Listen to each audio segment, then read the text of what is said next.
Beginning of second innings. See the Namibians doing their warm-ups. Getting a few throwdowns in, making sure the hand-eye coordination is right. Umpires back on the ground soon to kick off the second innings of this contest. Davis, who do you think is in the driver's seat at the moment? I just get a feeling at the start of the game, at the toss itself, when... Okay. Maybe just before I answer that, just take you through quickly about through the batting card. Looking at that, Samjana got a quick fire 18 of 11. Rubina was sent back the heart, didn't trouble the scorers. Puja got 13 of 20. Into the captain got 2 of 11. Rama put together a partnership, scored 9 of 19. Kabita valuable 16 runs. Ires 0.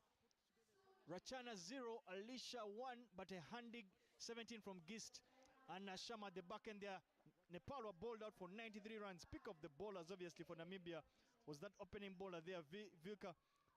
Set proceedings underway, but Ivan, just to answer your question, I felt that at the start of the game or at the toss itself, if you had given Nepal 93 runs to defend, I think they would have taken it, especially in a ground that is not a very high scoring ground, a bit of a slow outfield, heavy outfield, you would say, not the world's smallest boundaries. You feel that, and because Nepal usually possess quite a number of slow bowling options, they would have taken that 93 run mark. I told you, Davis, Entebbe is a moody ground. I see clouds forming from the golf course end. I don't know how that will affect the course of play, but the batters should expect a bit of movement from now on. The moisture is increasing in the atmosphere at the moment. Let's see how Sune and Makalai deal with the Nepalese openers.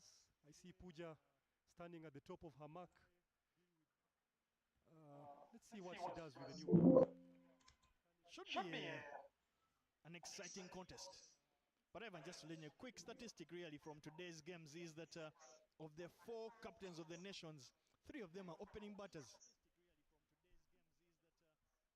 Wow, they have the proverbial good look of things. Starts very well, Sune. Picks up 2 runs. Picks up 2 runs there on that occasion. Namibia starts well. They would like to maintain that start.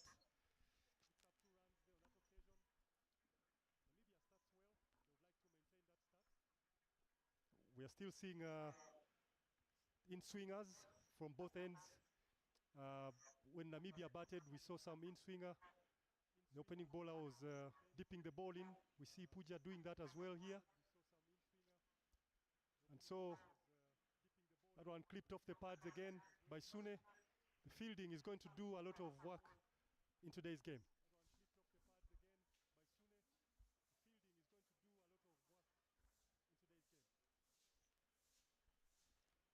Well, Namibia equally quick out of the blocks. Already led by their captain. Vidman likes to pounce on poor bowling, but she's also good enough to try and hit the ball down the ground. Very strong square of the wicket she is, but it's also a very good pull of the cricket ball. Namibia will be hoping that their captain can lead from the front alongside Makelai. And Davis, the most immediate tactical thing I see about the Namibian ladies, they're covering their stumps, standing on the off stump. And so they have access to the balls that could be far wide outside the off stump, but also they could play everything or anything around their pads. And that allows them to have access to many different balls and gives them a few more scoring opportunities. Spot on, Ivan, and that was a big in-swinger there from Puja. Big contrast here from the setup of the Namibian batters, as Ivan has obviously identified, that the batters basically look to take that off-stump guard, off-stump and middle guard. Totally different from what we saw with the Nepalese standing far down the leg side. Attempted drop and run. Sent back by her captain, Vidman. But normally with that stance and people taking such guards, it will tell you that they are usually very good. One, down the ground, but also more importantly, they'll clip anything off their pads. They'll be good and heavy scorers through that mid-wicket region. This is very different in terms of style. But Puja, I will say, has started off reasonably well with one delivery to close out this over. Absolutely, Davis. I think traditionally in Uganda, we grew up taking guard on the leg stump, and we grew up playing that way, but I think it was more of fear of getting bowled or getting out LBW. But what that did, it deprived us of opportunities to score. We went into bat fearing to get out rather than thinking of scoring runs. And so that brought all sorts of technical problems. But as we grew, we made the adjustments that were necessary. And subsequently, our skill set improved. Yeah, and after one over, it's 3 for no loss for Namibia. But just following up on what Ivan has just said, my vast experience playing with Ivan, I do not think it even ever mattered where he stood. For Ivan, the equation was pretty simple. See ball, hit ball, anything as close as possible in his arc. He needed no second invitation.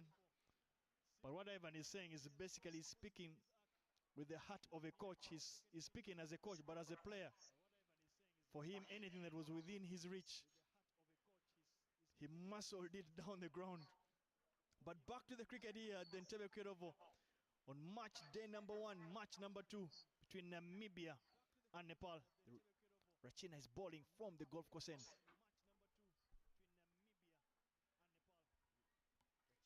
Nepal recognizing the importance of the slower ball and introducing theirs quite early as the second over.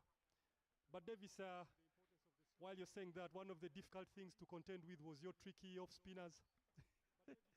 Always keeping me on my toes. One of the things for sure is that you took away the drive, and that's what I depended on.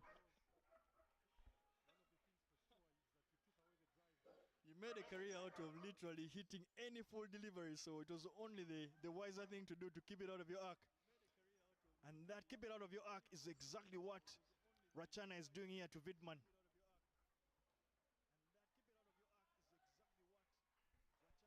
Back-to-back dot balls. And Ivan, we did speak about the setup, the team setup of Nepal. We did tell you about them obviously having a left arm orthodox, a right arm off spinner, and a leg spinner.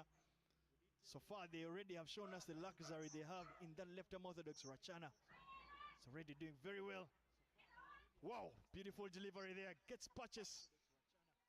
Came in with the arm and turned, beating the outside edge of Whitman. Something we've been talking about the whole day. The value of equality. Look at that. Ooh. Wow. Doesn't get better than that from the left arm orthodox.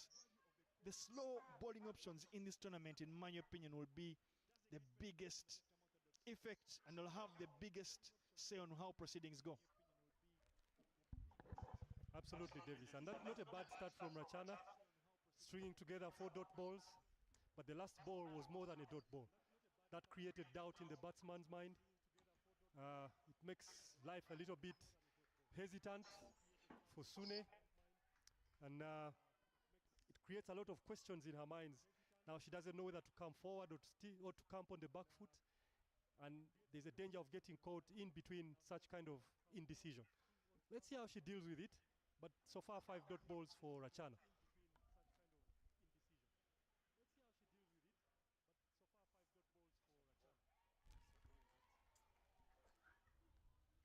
Short delivery, unfortunately, to close off the over, and the batter Vidman is able to pierce that vacant gap there at a deep mid-wicket, deep square leg, you would say.